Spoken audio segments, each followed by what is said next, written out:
ஓம் சிவம் அன்பே சிவம் அனைத்தும் சிவம் முற்றும் சிவம் முடிவும் சிவம் முதலும் சிவம் அன்பே சிவம். இவ்வுலகம் ஆரம்ப தோற்றத்திலிருந்து இன்று வரை இயற்கை வடிவில்தான், இயற்கை வழிவகுப்பில்தான் இந்த உலகம் இயக்கமாகிறது. அதை இயக்கம் செய்பவர் இறைவன். அந்த வகையில் பார்த்தால், நாய் இன்று மனிதனுக்கு இதய ஆப்ரேஷன் அதிக அளவில் வருவதற்கு காரணம் என்ன? காரணம், நாய் இனத்தை அடியோடு அழித்து வருகிறார்கள். ஆகையினால் இதய துடிப்பு அது பழுதடைந்ததினால் இது வருகிறது. காரணம், மனிதர்கள் பிறக்கும் முன்னே ஜீவராசிகள் பிறந்தது. எதற்காக இறைவன் மனிதன் பிறக்கும் முன்னே ஜீவராசிகளை உருவாக்கிறார்? அந்த வகையில் அது இருந்தாக வேண்டும். இவர்கள் இந்த ஆட்சியாளர்கள் மக்களை மகிழ்ச்சியாக வளர்ப்பதாக படம் போட்டு காட்டிவிட்டு இவர்கள் செய்யும் குற்றத்தை மறைக்க பல வகையில் மக்கள் என்ன சொல்கிறார்களோ அந்த இச்சைக்கு செல்வதாக செயல்படுகிறார்கள். ஆனால் இயற்கையை உணர வேண்டும் ஆட்சியாளர்கள். மக்கள் உணர்வதற்கு நேரமில்லை. அவருடைய வாழ்க்கையை நோக்கி, பயணத்தை நோக்கி செல்கிறார்கள். இயற்கையை அறியாமல் இவர் இச்சைக்கு வழி நடத்துகிறார்கள்.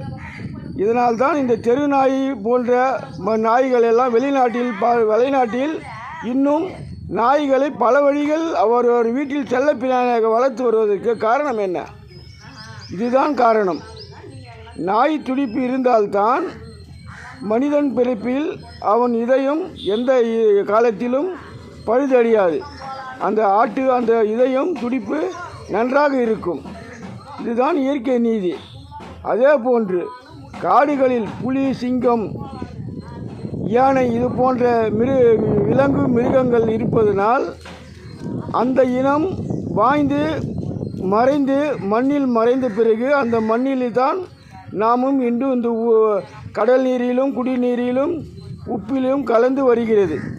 அந்த வகையில் உண்ணும்போது அது எத்தனை சிங்கம், எத்தனை யானை, எத்தனை புலி இறந்ததோ அது போன்ற மனிதனுக்கு பலம் இருக்கும்.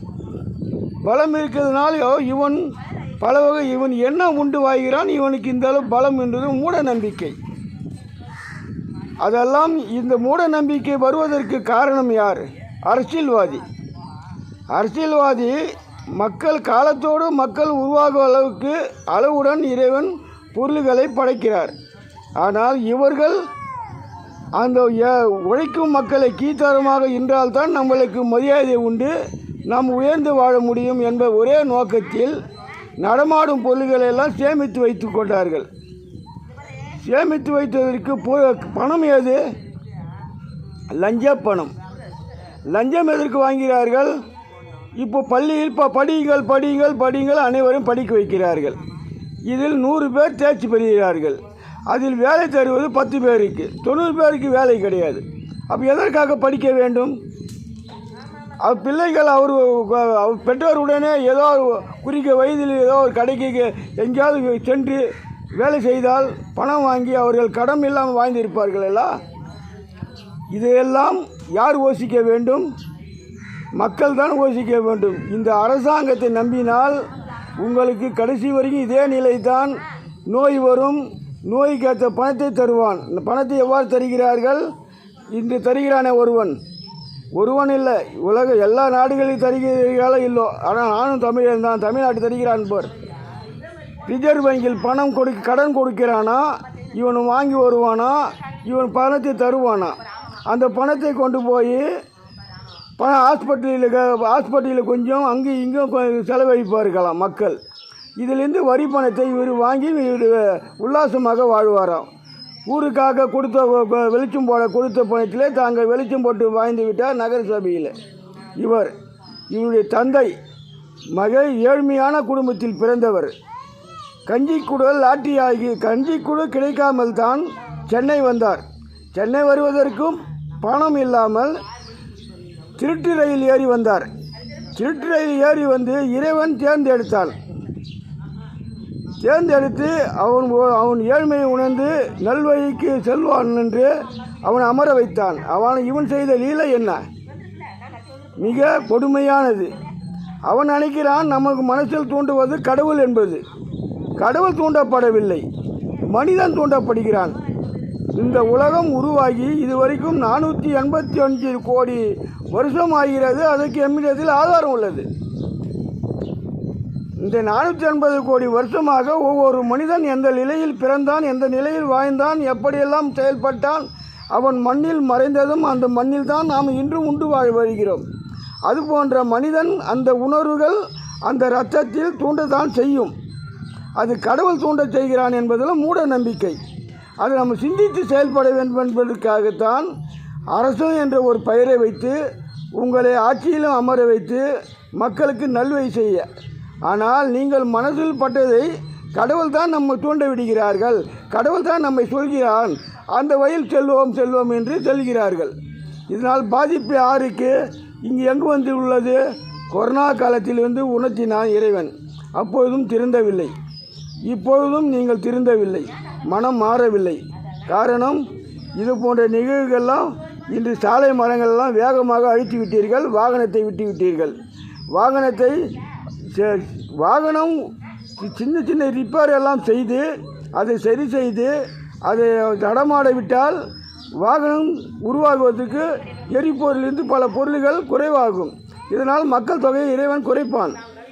அதையெல்லாம் செய்யாவிட்டால் புது புது வாகனங்களை எல்லாம் தயாரித்து புது புது வாகனங்களை செயல்படுவது, புது வாகனங்களை போலீஸ் ஸ்டேஷனுக்கு அவருடைய சிக்கி கொண்டால் மக்களை அந்த வாகனத்தை வாங்கி கொண்டு அவர்களுக்கு மீண்டும் தருவதில்லை.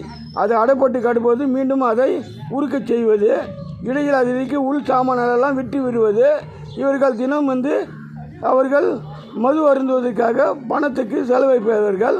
இதை அரசாங்கம் கண்டு கொள்வதில்லை. காரணம், இவர்கள் செய்யும் குற்றங்கள் நீதிமன்றத்துக்கும் தெரியும், காவல்துறைக்கும் தெரியும், நிறுவனங்களுக்கும் தெரியும். இவர்கள் இச்சைக்கு விட்டுவிட்டார்கள் இந்த அரசியல்வாதிகள்.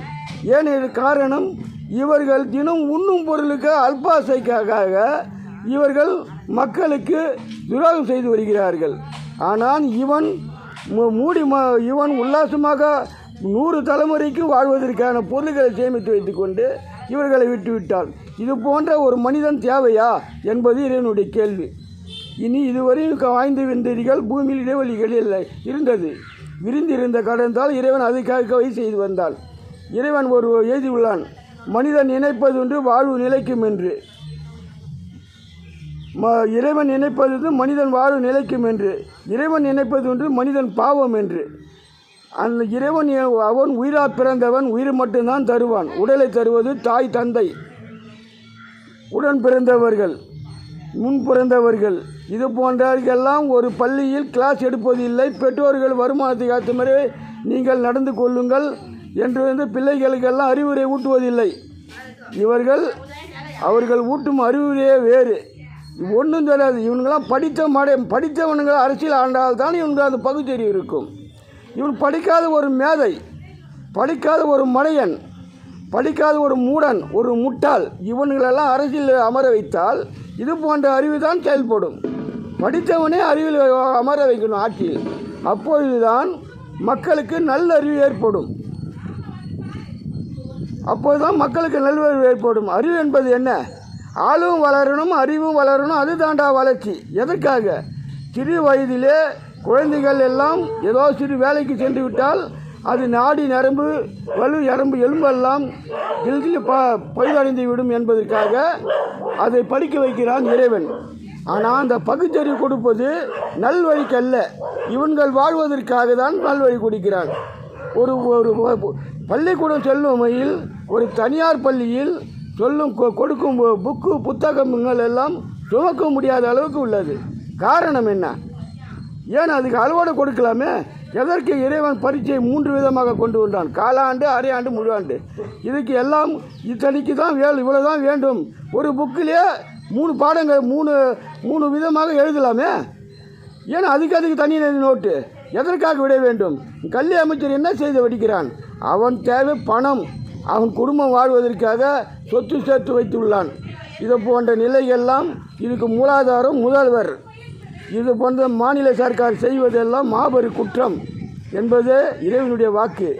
இந்த பணத்துக்கோசரம் பல புக்குங்களை தந்து அவர்கள் குழந்தைகளை சுமக்க வைத்து அவர்களை நாடி நிரம்பியெல்லாம் இந்த சிறு வயதிலேயே தளரச் செய்வது, அப்புறம் மருத்துவம் மூலியமாக அதை ரிப்பேர் செய்வது, அதில் வருமானத்தை திரட்டுவது, மீண்டும் பதுக்குவது, ஒதுக்குவது, இது போன்ற குடிக்கார வேலை செய்து வருகிறான் இந்த கூத்தாடி. இவன்களை முதலில் முடக்க வேண்டும் என்பது தான் என்னுடைய நோக்கம். 25 ஆண்டு காலமாக இதற்காக தான் இந்தியாவை நடப்பயணமாக சுற்றி வந்தேன். ஆனால் சுற்றி வந்து இறைவன் கடைசியில் என்னை மடக்கி விட்டான்.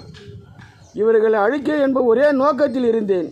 இவனை திருத்த வேண்டும், இல்லை என்றால் இவன் எந்த நிலைக்கு வாய்ந்தானோ அந்த நிலை தான் மீண்டும் பிறப்பான். திருத்துவதற்கு முயற்சி செய், இவனை அழிக்காதே என்று கட்டளையிட்டு விட்டார். அதற்காக தான் காத்திருக்கிறேன். இவனில் என்ன வேணாலும் என்னால் செய்ய முடியும்.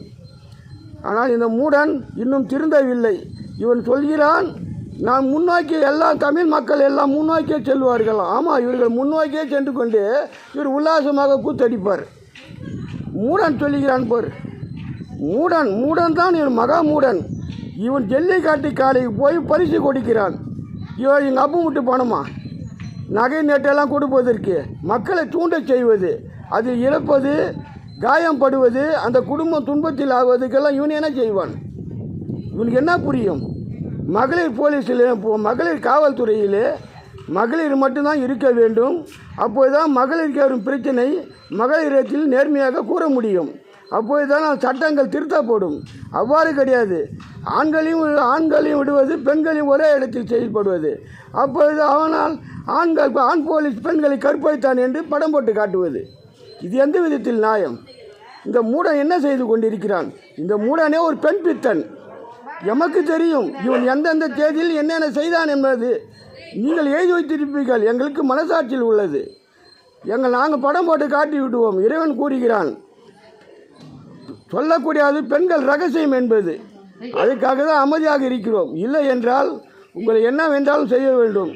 நாங்கள் அகோரிகள் அத்தனை பேரும் எழுந்து விட்டால் உங்களுக்கு எது ஆலமரத்து வீதி போல் அரோகரா. உண்மை உணர்ந்து செயல்படுங்கள். இந்த ஓட்டு அடியோடு ரத்து செய்து விடுங்கள்.